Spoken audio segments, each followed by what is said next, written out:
Social practice means you're engaging with people about the issues of their lives. In all of my projects, there's these pockets of action and activism that are encompassed within the whole, but the whole is geared toward some kind of social change. I'm interested in issues of equality, discrimination, bringing out the voices of the people that are not commonly heard in the public sphere, making positions clear. They're not my positions, they're their positions. Talk to me like I'm your daughter or your sister or your mother. Don't talk to me like I'm your... My name is Suzanne Lacy. I'm an artist. I came from performance art background at a time when mixed genre, exploring spaces outside the white cube was all part of the practice. You might say the medium is people.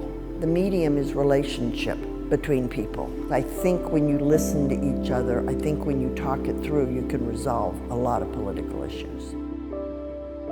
I've sort of developed over the years my own particular iteration of social practice. See what this looks like and feels like? This is amazing. We have so much going on in the world. There are so many forces mobilized against women, people of color. So for me, social practice begins with conversations. I call it a question-led practice. I meet people, I find the ones that seem intrigued like I am with the question and open-mindedness enough to say, well, let's see what could happen. This is sort of interesting. I sort of see it as my community. You know, once you've worked on a project, then in a sense, for me, you become part of my community. Women of our generation are willing to be a little more caring for a younger man than a girl of his own generation. Generally, the way it happens, I'm invited to do a project. The project often comes with a kind of territory or place or space. And when I enter that space, I sort of kind of orient myself by meeting people and asking them. Edna Olson, age 74. Well, my name is Elva Trudell. So the work is very aesthetic, but it's also deeply relational. And it might look in the beginning like, well, these are just, 400 people having a conversation. But when 480 people have a conversation on the floor of the Crystal Court, and it becomes the Crystal Quilt, and these people are all older women, and they're addressing the issue of our understanding of older women's lives and leadership capacity, then it becomes a different thing. I do have a studio. We're sitting in it. I don't occupy it as much as a lot of artists do because I don't do my major work here. I work in the studio of the public. So wherever I work on a project that might be 2 years in the making, I establish spaces that I can work in and groups of people who become my collaborators.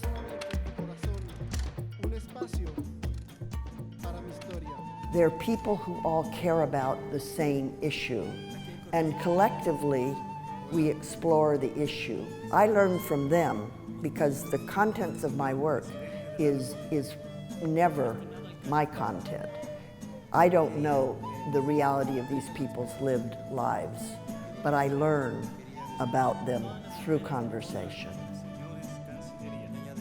I tend to have relationships, go back and work with similar people, work on similar issues, bring somebody from one performance to see what's happening in another performance over time.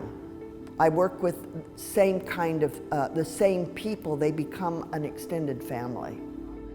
I've been working on a project here in Manchester with the filmmaker Mark Thomas, and we're looking at the culture of women's football through the voices of women both in Manchester and in Los Angeles.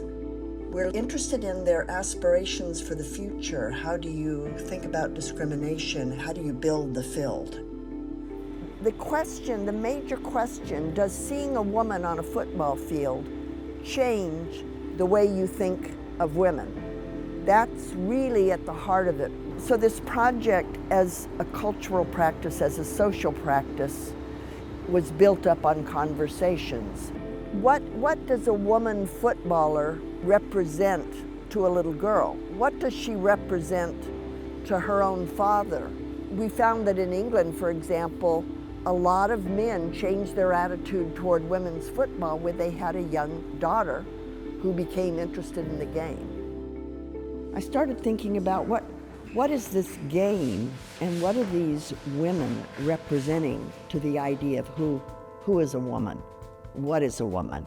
You know, the question always is, from Freud, the question was, what do women want? I started thinking, well, what do women footballers want? What I found is that they actually are real dreamers about a future that grows out of women's culture for the game. They will envision a different kind of sport. The fact that they want to create a women's football culture for the future, a more responsive, a more community-based fan group, I think is pretty visionary.